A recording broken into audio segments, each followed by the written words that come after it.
Once upon a time, in a lush green forest, there lived a little goat named Gigi. Gigi was not like the other goats.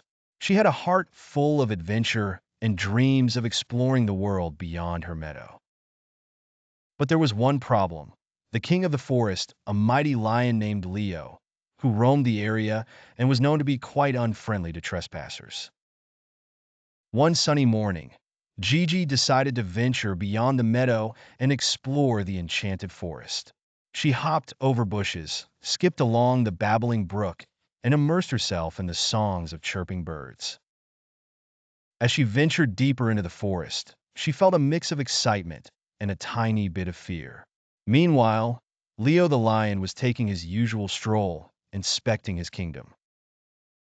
He was proud and a bit grumpy, for no other animals dared to interact with him.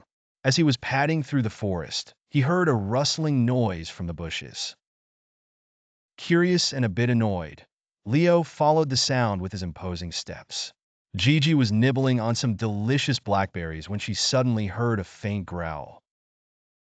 Her heart skipped a beat as she turned to see the gigantic Leo standing right behind her.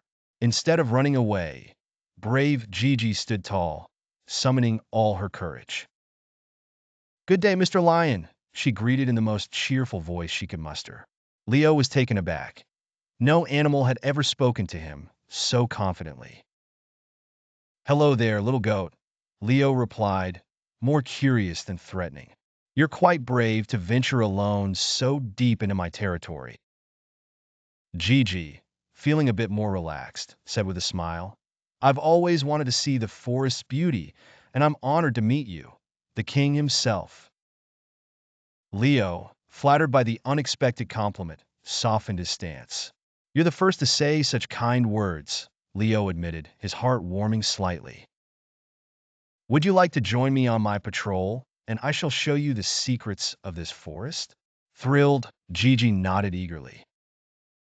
Together, they toured the forest, with Leo showing hidden waterfalls, ancient trees, and even a secret glen filled with colorful butterflies. By the end of the day, Gigi and Leo had become fast friends. Leo had found someone who was not afraid of him, and Gigi had found a new friend in the most unexpected place.